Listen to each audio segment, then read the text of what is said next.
पढ़े हैं। Yes sir.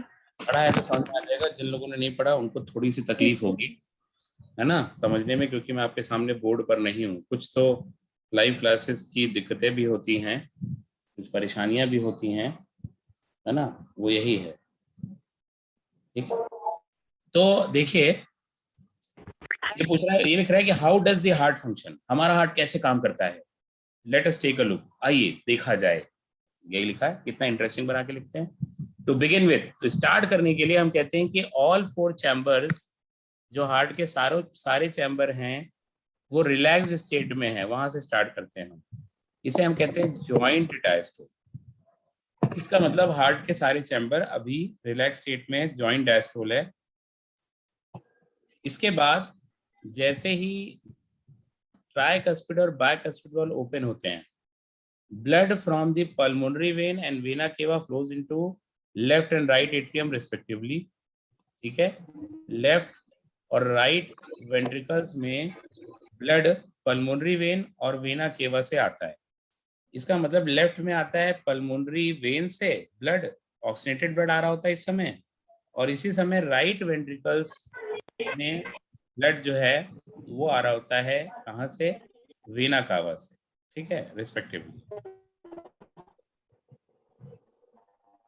मतलब डायरेक्ट नहीं आ रहा होता है, कैसे आ रहा होता है वो जरा देखिए। जैसे ये हार्ट है, ये चार चैम्बर है इसके रिलैक्स स्टेट में।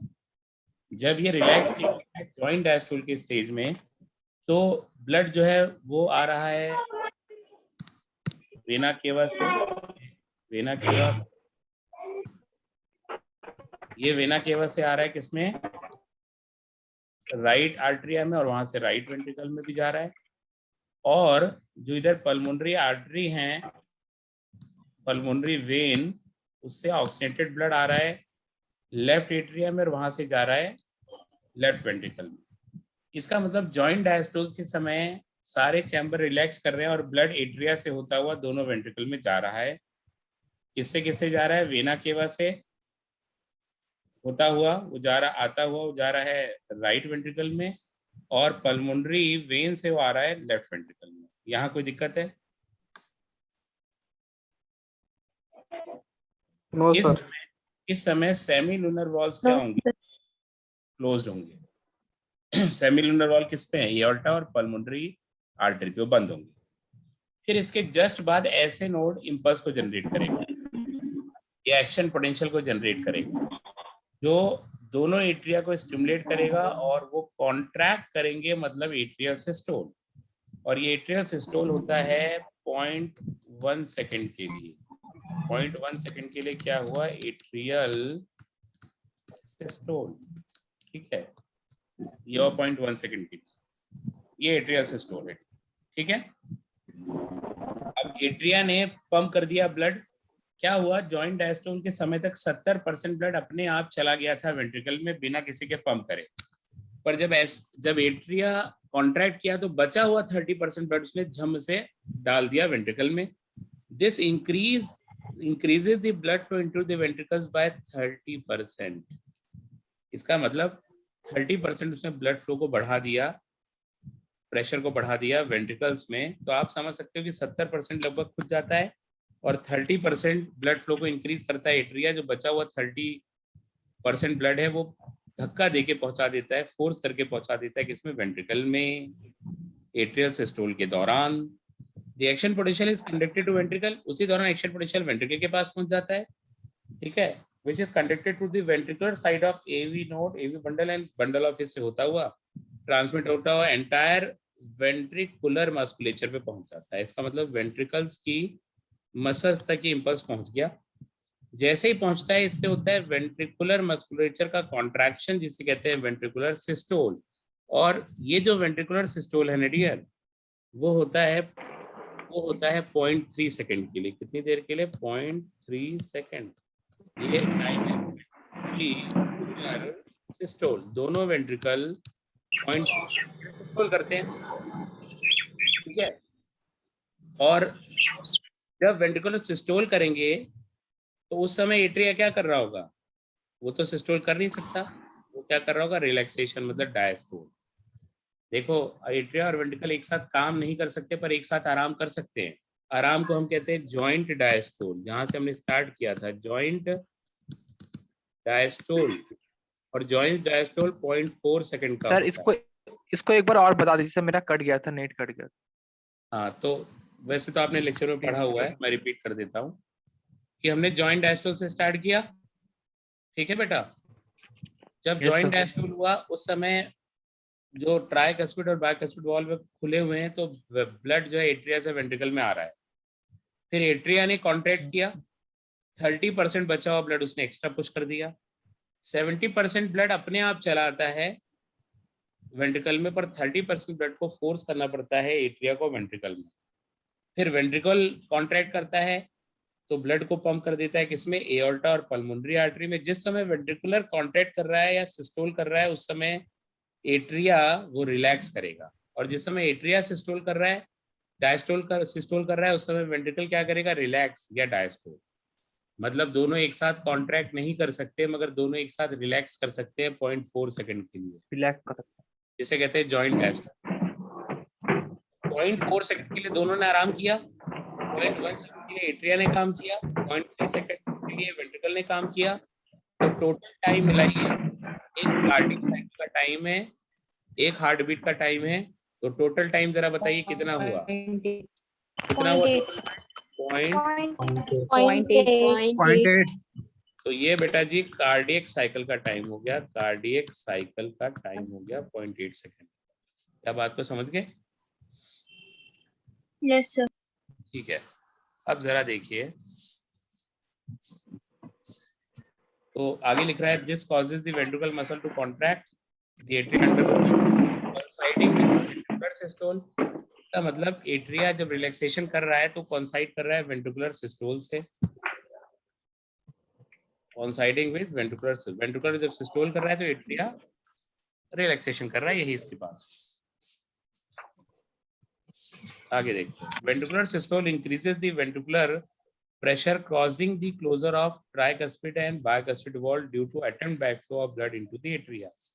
क्या मतलब हुआ, वेंट्रिकल जो है वो जब कॉन्ट्रैक्ट किए तो वेंट्रिकल में प्रेशर बढ़ गया, इतना बढ़ गया कि बाइकस्पिड ट्राइकस्पिड जो नीचे की तरफ खुले हुए थे धड़ से ऊपर बंद हो गए, धड़ से जाके आवाज करते हुए बंद हो गए, है ना।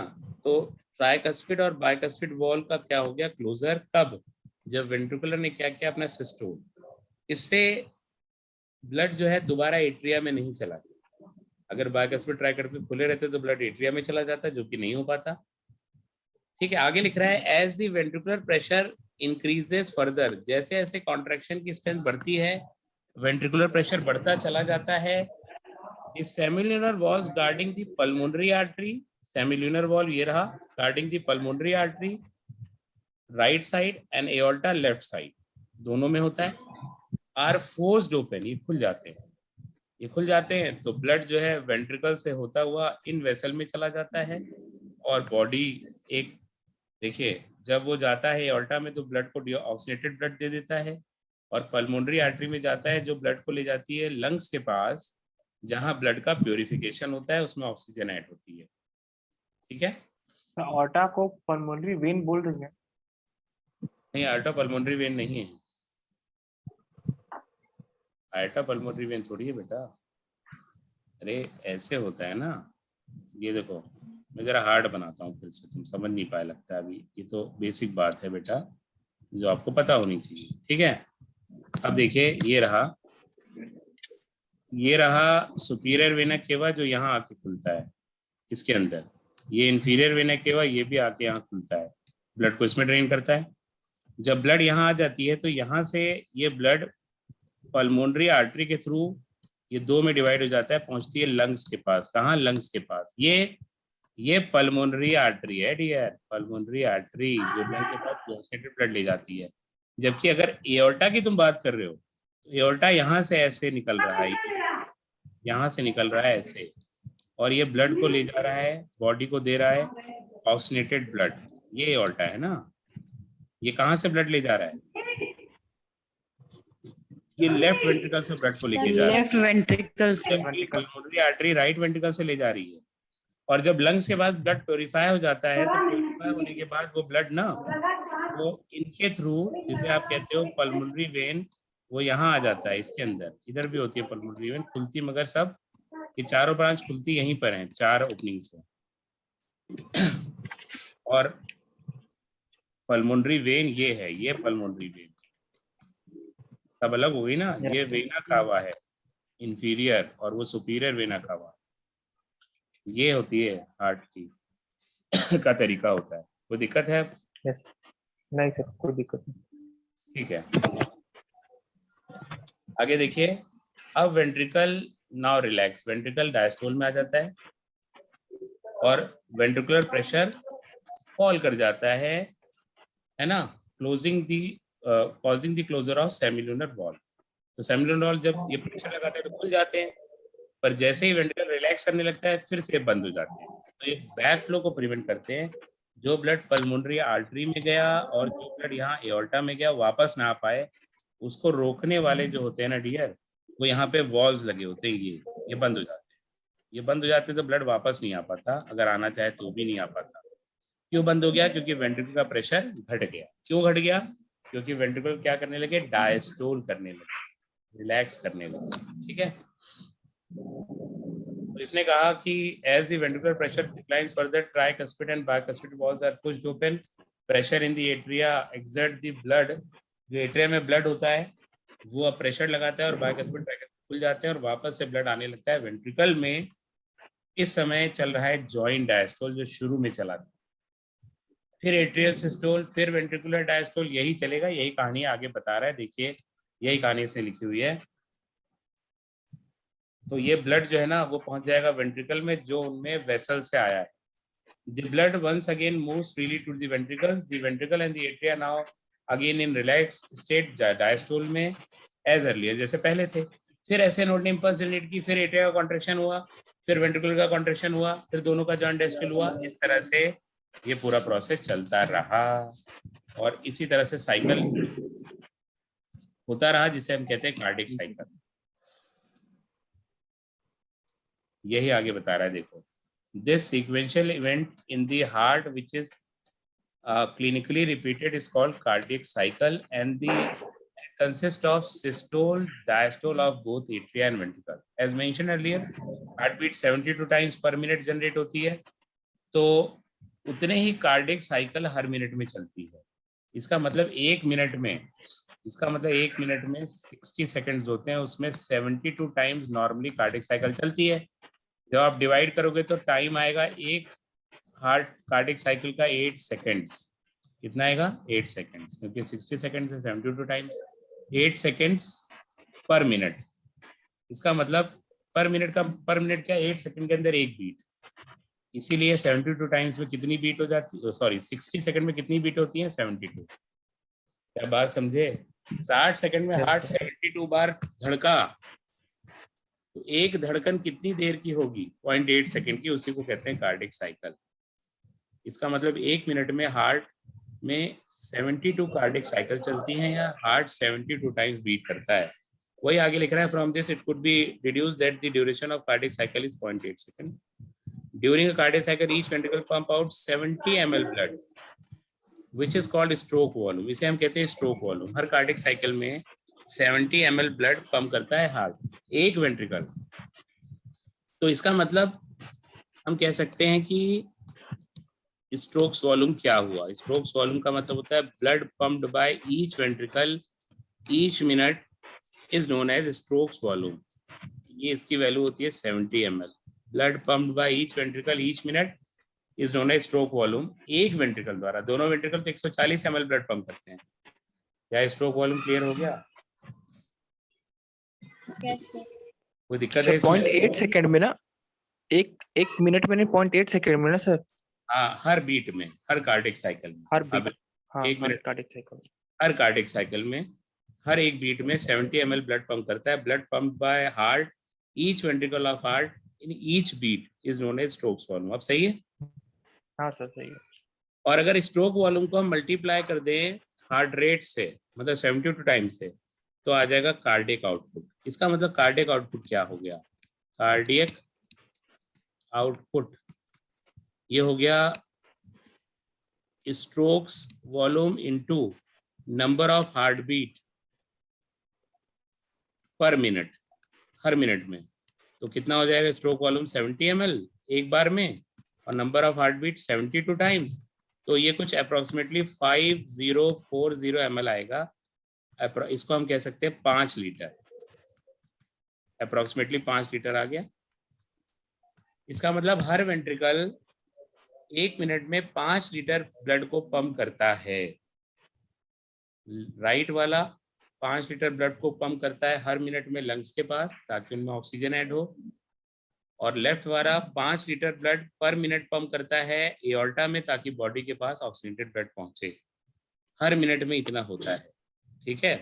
वही आगे लिख रहा है, therefore the cardiac output is defined as the volume of blood pumped out by, देखो डेफिनेशन देखो, each ventricle per minute an average 5000 ml, मतलब 5 लीटर। यही कार्डियक आउटपुट है हेल्दी इंडिविजुअल का। जो हेल्दी होता है उसमें कार्डियक आउटपुट ये होता है नॉर्मल। कोई दिक्कत है इसमें? No sir. आगे के पॉइंट को जरा ध्यान से देखिएगा, क्या कहना चाह रहा है। ये कह रहा है कि हमारी बॉडी के पास एबिलिटी होती है to alter strokes volume as well as heart rate. बार बार ये बच्चे पूछते हैं, मैं क्वेश्चन भी देता हूँ, तो आगे भी मिलेगा आपको क्वेश्चंस, लगभग सिमिलर मिलेंगे जो आज तक मैं देता आया हूँ। एकदम बदल थोड़ी ना देंगे यार। कार्डियक आउटपुट पूछ रहे तो कार्डियक आउटपुट ही ना पूछेंगे, वैल्यू बदली जा सकती है। और अगर हम पूछेंगे कि बताओ हार्ट स्ट्रोक वॉल्यूम और हार्ट रेट को क्या हमारी बॉडी चेंज कर सकती है, ऑल्टर कर सकती है, तो आप क्या कहोगे, हाँ कि ना? हाँ हाँ सर, हाँ। Yes sir yes sir. Cardiac change कर सकती है हमारी बॉडी, हाँ कि ना? Yes sir, yes sir, yes sir. हाँ, या जब Yes. स्ट्रोक वॉल्यूम को कर सकती है तो कार्डियक आउटपुट को भी कर सकती कार्डियक आउटपुट है वो एथलीट्स का हायर देन है, क्योंकि सर क्या लिखा हुआ है, मच हायर, थोड़ा बहुत नहीं। जो एथलीट्स होते हैं लगातार भागते हैं उनका कार्डियक आउटपुट हायर बोलेगा तो गलत कर देगा, much higher than ordinary man. Ordinary man होता है नॉर्मल, जो योगा भी नहीं करता। योगा डे भी निकल गया, अभी करा था योगा? किए थे सर, कुछ लोग अभी नहीं, 2 दिन से पढ़ाई स्टार्ट से किए। योगा कर रहे हैं, किताबों के साथ ही इतना योगा हो जाता है, कितना योगा करे बच्चा बेचारा। तो जो लोग एक्सरसाइज नहीं कर रहे उनका कार्डियक आउटपुट कम होता है। जो लोग एथलीट होते हैं लगातार भागते दौड़ते हैं उनका आउटपुट बढ़ जाता है। इसीलिए हमको रेगुलर एक्सरसाइज करनी चाहिए ताकि हमारा कार्डियक आउटपुट कम ना हो, बढ़ा रहे, नॉर्मल से भी नीचे ना चला जाए, वो बढ़ा हुआ रहे। तो मेरे ख्याल से बात समझ गए होंगे बेटा आप? Yes sir. ये बात समझ गए? सर हाँ सर ये पूछना चाह रहे थे कि वो ब्रेन स्ट्रोक्स और ये वाला स्ट्रोक वॉल्यूम अलग अलग होता है ना डिजीज, ये तो डिफरेंस होता है ना। ब्रेन स्ट्रोक जो होता है वो बीमारी वो ब्रेन में ही होता है कि हार्ट से रिलेटेड होता है? हार्ट से रिलेटेड होता है बिल्कुल। स्ट्रोक जो आता है ना वो हार्ट से रिलेटेड होता है। ब्रेन में जो नहीं स्ट्रोक्स आते हैं, सुनो, जो ब्रेन में स्ट्रोक्स आते हैं, जब ब्रेन में जो झटके आते हैं, वो झटके तब आते हैं डियर जब आदमी का जो बीपी है बहुत बढ़ जाता है, बहुत ज्यादा बढ़ जाता है। जब बीपी एक्सेसिव बढ़ जाता है तो ब्रेन की नसें ऐसा लगता है फट जाएंगी, क्योंकि ब्लड धड़ धड़ धड़ करके जा रहा है, उन नसों में लड़ रहा है धड़ाधड़ धड़ाधड़। तो ऐसे में आदमी को फिट्स आ जाते हैं, है ना। और कभी कभार जब ये नसें फट जाती है ब्रेन में, इतना प्रेशर हो जाता है तो ब्रेन हेमरेज हो जाता है आदमी को। जो लोग बहुत चिंता करते हैं, मोटे होते हैं, कोलेस्ट्रॉल ज्यादा होता है, ऐसे केस में चीजें हो सकती हैं बेटा, है ना। बात समझे आप? उस केस में ऐसा हो सकता है। Yes sir. ठीक है, आगे जरा देखते हैं। During cardiac cycle two prominent sounds are produced which can be easily heard through stethoscope. First heart sound जो होती है वो होती है लब। जब वेंट्रिकल पंप करता है ब्लड को तब जो बायकस्पिड और ट्राइकस्पिड वॉल होते हैं वो बंद हो जाते हैं। उनके बंद होने से, धड़ से जो बंद होते हैं, धड़ से नहीं होते, लब लब आवाज आती है, लब लब लब, ठीक है, वो आती है। जबकि सेकंड हार्ट साउंड होती है डब। ये साउंड कब आती है? जब वेंट्रिकल डायस्टोल स्टार्ट करता है, जैसे ही अपना, वैसे ही सेमिलुनर वॉल बंद हो जाते हैं। उनके बंद होने से जो है कौन सी साउंड आती है? डब। तो जो समय है वो लब का ज्यादा होता है, लब डब का कम होता है डब, लब डब लब डब लब डब, मगर इंटेंसिटी डब की ज्यादा होती है। समय किसका ज्यादा होता है? लब का। इंटेंसिटी लब किसकी का। ज्यादा होती है? डब की। डब का। समझे? तो हमने देखा कि लब साउंड आती है, लब साउंड किसके क्लोजर से आती है? एवी वॉल्व के closure, AV valve, bicuspid and tricuspid. कब आती है? जैसे ही वेंट्रिकुलर अपना कॉन्ट्रैक्शन स्टार्ट करता है, इसका मतलब वेंट्रिकुलर सिस्टोल के स्टार्ट में आ जाती है। जबकि डब कब आती है? डब आती है सेमील्यूनर वॉल के बंद होने से, वॉल के बंद होने से। और ये कब होती है? जैसे ही वेंट्रिकल अपना सिस्टोल डायस्टोल स्टार्ट करता है, वेंट्रिकुलर डायस्टोल। इसकी समय ज्यादा होता है लब का, किसका इंटेंसिटी ज्यादा होता है? डब का। डब का। लब डब लब डब, डब की इंटेंसिटी ज्यादा है पर समय कम, लब का समय ज्यादा है पर इंटेंसिटी कम। कोई दिक्कत है? नो और नो ये जो सर। साउंड्स होती हैं, अगर इनमें कोई डिफरेंस आए तो उससे बीमारियों का पता लग सकता है। इसीलिए हम कहते हैं क्लिनिकल सिग्निफिकेंस के हैं साउंड। अगर साउंड जो है लब टप, इसकी देरी बढ़ जाए लब टप लब टप, या ज्यादा हो जाए लब टप लब टप लब टप लब टप, इसका मतलब हार्ट बीट बढ़ गई। धीरे हो जाए मतलब घट गई। तो अगर हार्ट बीट बढ़ी या घटी है या कुछ और दिक्कत है, तो इन साउंड से पता लग जाता है कि आदमी में कुछ बीमारी है। और जब आदमी मरने वाला होता है तो मरमर साउंड आती है। कौन सी साउंड? मरमर। मरमर, कि भाई मर जा। मरमर, मरमर कैसे आती है जानते हो? Defective heart walls, defective heart walls. अगर ये वॉल्स डिफेक्टिव हों, गड़बड़ हो, तो ये लब डब आवाज सही से नहीं आ पाती।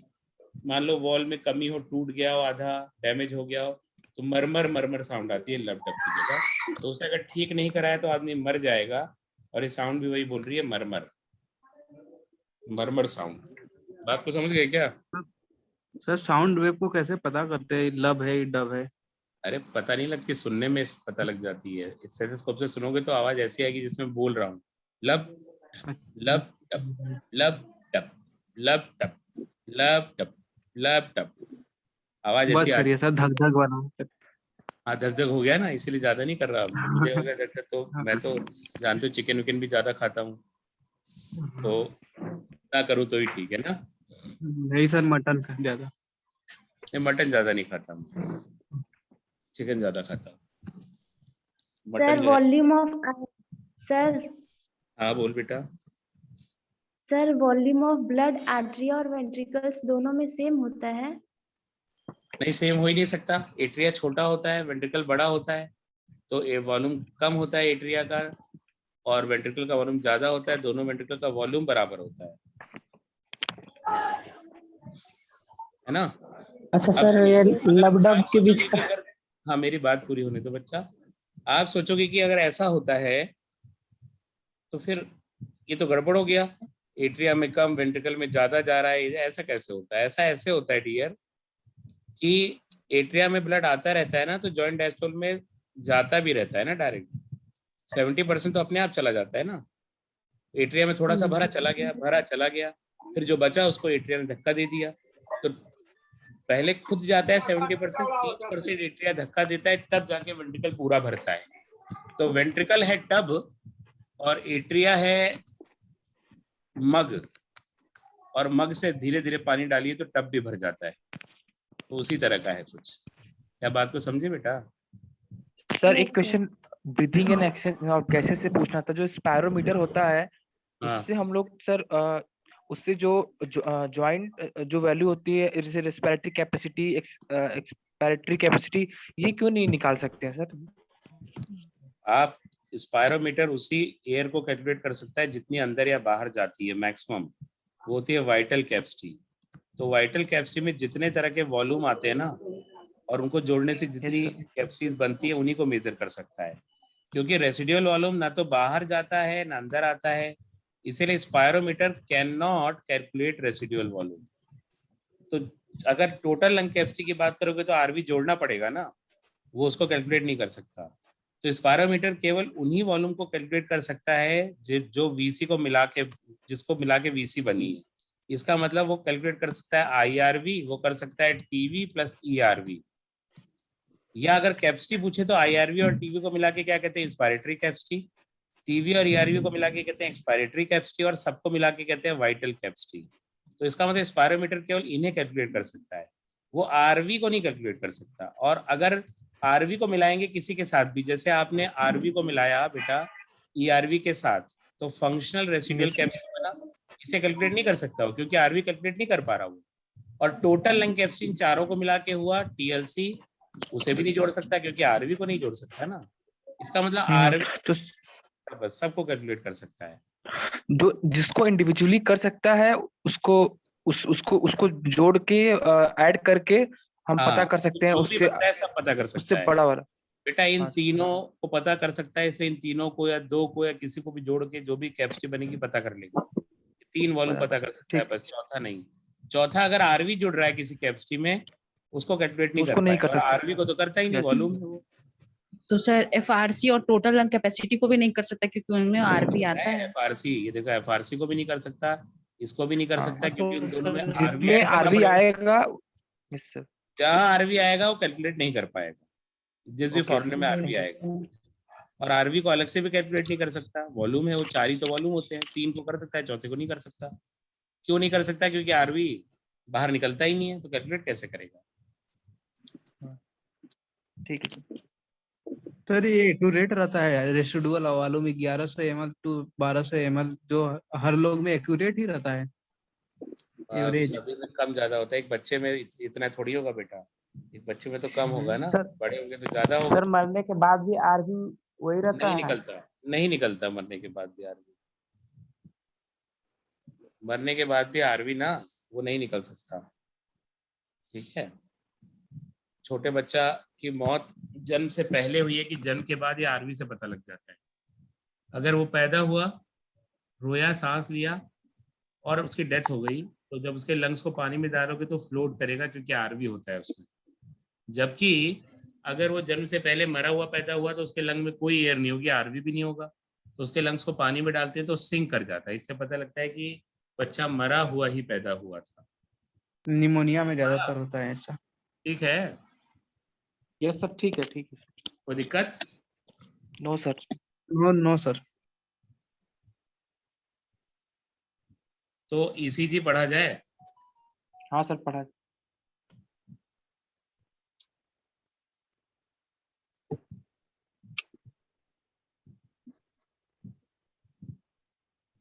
तो ये बात है भैया। चलिए, इंडियन टीम भी ऑल आउट हो गई है, अब केवल पंथ ही खेल पाया 41 रन, उसके बाद मैंने देखा नहीं तो आउट हो गए धड़ाधड़ सब लोग। अब लगता है हारेंगे क्योंकि 138 रन है। चलिए, तो इसको पढ़ लेते हैं ना, we are running out of time, तो इसको पढ़ लेते हैं, ठीक है। ईसीजी इलेक्ट्रोकार्डियोग्राम, और इसको जो मेजर करता है, ये एक ग्राफ बनता है इस तरह से, है ना, ये पिप पिप पिप पिप, ये ईसीजी है।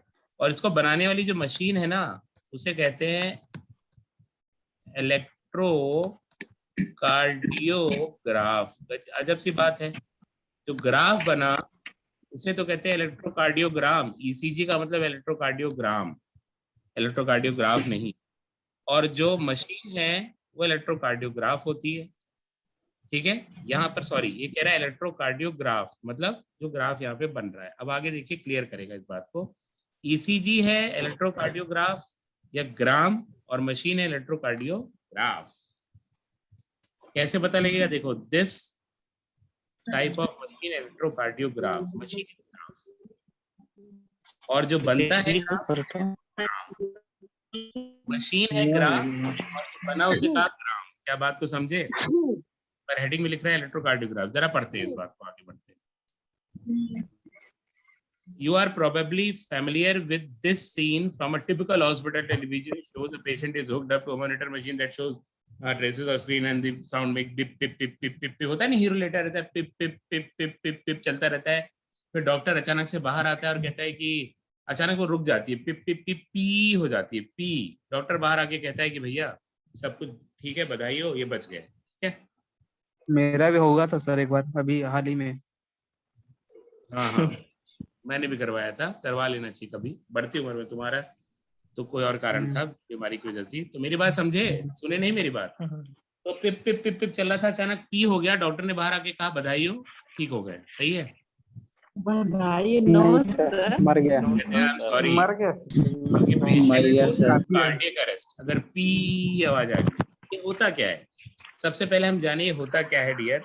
ये जो होता है ना डियर, ये ग्राफ क्या बताता है, इसको याद रख लीजिए इस वर्ड को, ये इलेक्ट्रिकल एक्टिविटी इन हार्ट को बताता है। इलेक्ट्रिकल एक्टिविटी इन हार्ट, ये किसको बताता है? हार्ट की इलेक्ट्रिकल एक्टिविटी को, इलेक्ट्रिकल एक्टिविटी इन हार्ट। क्या बात को समझ गए? ये ना तो डायस्टोल बताता है ना तो सिस्टोल बताता है, डायरेक्टली नहीं बताता, इनडायरेक्टली बताता है, पर असल में बताता है इलेक्ट्रिकल एक्टिविटी ऑफ हार्ट। ठीक है, तो क्या लिखा है देखो, ECG is a graphical representation of electrical activity of heart. लिखा हुआ है मगर लोग गलती कर देते हैं। ये देखो क्या बताता है, electrical activity of heart, electrical activity of heart during a cardiac cycle. To obtain a standard ECG, अगर स्टैंडर्ड ईसीजी हमें ऑब्टेन करना है तो देखिए क्या क्या लिखा है इसमें, जरा देखते हैं ना। To obtain a standard ECG क्या करना होता है वो देख लेते हैं।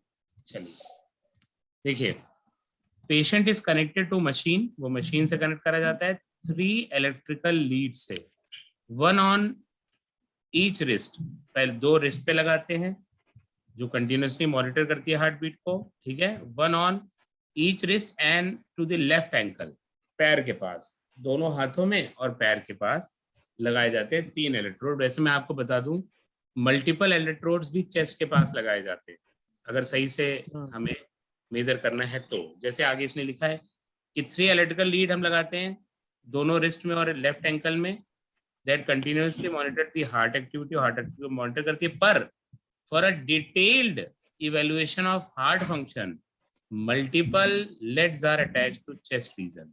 इसका मतलब अगर वो बोले कि हार्ट एक्टिविटी को मेजर करने के लिए कितने इलेक्ट्रोड की जरूरत होती है, आपको 3 से काम चल जाएगा। मगर वो कहेगा for a detailed evolution of heart function, अगर ये बोलता है तो आपको अब मल्टीपल लेड्स भी लगाने पड़ेंगे चेस्ट रीजन, कई सारे लेड्स लगाने पड़ेंगे चेस्ट रीजन में। क्या डिफरेंस क्लियर हो गया? Yes sir. आगे देखिए। सर वो जो कर रहे थे उसमें जो जेल लगाते हैं जो, वो क्या रहता है? पता नहीं, वो नहीं पूछा जाएगा। जेल लगाते हैं ताकि वो उसके निशान न पड़े, चिपका दे, नहीं तो फिर बाद में एकदम चिपक जाएगा वैक्यूम बना के, तो दिक्कत हो जाएगी, निकलेगा नहीं आसानी से। तो वो कोई भी जेल है, जेल मतलब जेल है एक टाइप का, सिंपल टाइप का जेल होता है। ऑयल भी लगा सकते हो आप ताकि बाद में इलेक्ट्रोड निकालने में आसानी हो, वरना इलेक्ट्रोड निकालेंगे तो साथ में आपकी चमड़ी भी निकल आएगी, समझे? Yes sir. आगे देखिए, each peak in the ECG is identified with the letter P to T, जो आप जानते हो। और अब क्या बता रहा है जानते हो, मैं जल्दी जल्दी बता देता हूँ।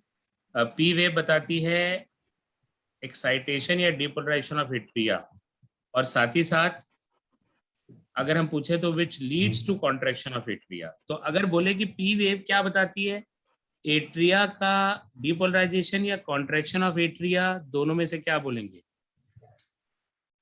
Sir depolarization. अगर दोनों ऑप्शन हो ना कि P wave represents atrial depolarization 1, दूसरा एट्रियल कॉन्ट्रैक्शन 2 और तीसरा बोथ 1 and 2, क्या लगाओगे? Depolarization most appropriate answer. Red वाला जो गोला किया वही होगा। अगर वो दोनों को रिप्रेजेंट कर रहा है, मतलब एट्रियल, अगर दोनों ऑप्शन आते हैं हम दोनों को लगा सकते हैं। क्वेश्चन में वो अगर ऐसे ही देगा P wave represents the electrical excitation of, आप कहोगे एट्रिया, विच लीड्स टू, जिसकी वजह से क्या होता है, कॉन्ट्रैक्शन ऑफ एट्रिया। मगर दोनों ऑप्शन अगर देता है तो दोनों लेके चलना होता है, क्योंकि रिप्रेजेंट तो दोनों को ही करता है, एक को डायरेक्टली एक को इनडायरेक्टली। इसलिए क्योंकि पी वेव है तो आप बोलोगे नहीं कि एट्रिया का डिपोलराइजेशन हुआ मतलब एट्रिया का कॉन्ट्रैक्शन हुआ। क्या मेरी बात समझे बेटा? एक लगाना हो तो डिपोलराइजेशन ऑफ एट्रिया, परंतु दोनों ऑप्शन दिया हो तो इसीलिए बनाया गया है कि depolarization of atria that leads to atrial contraction. Sir depolarization मतलब सिस्टोल करना ना? हाँ हाँ, सिस्टोल ही बोला, कॉन्ट्रैक्शन तो सिस्टोल। Contraction. मेरी बात क्लियर है बच्चा? Yes sir. Yes sir. Yes sir. ठीक है, तो आगे देखिए, the QRS complex represent the depolarization of ventricle which initiate the ventricular contraction. समझ गए, the contraction starts shortly after Q and marks the beginning of systole. Q के बाद ventricular contraction start होता है और ये contraction चलता रहता है T के end तक, यहाँ तक चलता है ये पूरा। सर यहाँ पे सर सॉरी सर डिस्टर्ब। हाँ बोलिए। सर एक क्वेश्चन था, मतलब सॉल्व कर रहे थे, तो सर उसमें पूछा था कि beginning of ventricular contractions marks bye QRS था, तो Q लगाए थे तो गलत हो गया, R था आंसर। ये देखिए, सुनिए यहाँ क्या लिखा है, the contraction yes start sir समझ गया। After Q and marks the beginning. Q कभी नहीं होगा, R हो सकता है मगर Q नहीं हो सकता ना, यहाँ कहीं स्टार्ट हो जाता है Q के बाद, जस्ट Q के बाद। तो इसका मतलब रेड से मैं बना देता हूँ, ये जो है ना डियर, यहाँ तक वेंट्रिकुलर कॉन्ट्रैक्शन होता है, और ये जो है ना डियर, ओहो ये ब्लू कलर से कर देते हैं, जो P है वो एट्रिया के कॉन्ट्रैक्शन को बताता है। ठीक है, the T wave represents the return of ventricle from excited, मतलब T वेव बताता है रीपोलराइजेशन ऑफ एट्रिया। जो T है क्या बताता है, रीपोलराइजेशन ऑफ एट्रिया। और T वेव का एंड वो बताता है कि यहाँ पर वेंट्रिकुलर का सिस्टोल खत्म हो गया। ये बात जरूर याद रखिएगा, the end of T wave marks the end of systole, ventricular systole. तो ये T वेव का एंड बताता है कि यहाँ वेंट्रिकुलर सिस्टोल खत्म और Q के जस्ट बाद वेंट्रिकुलर सिस्टोल स्टार्ट होता है। क्या बात को समझे? Yes sir. ये बात रट के रखिएगा, end of T wave marks the end of ventricular systole. ठीक है,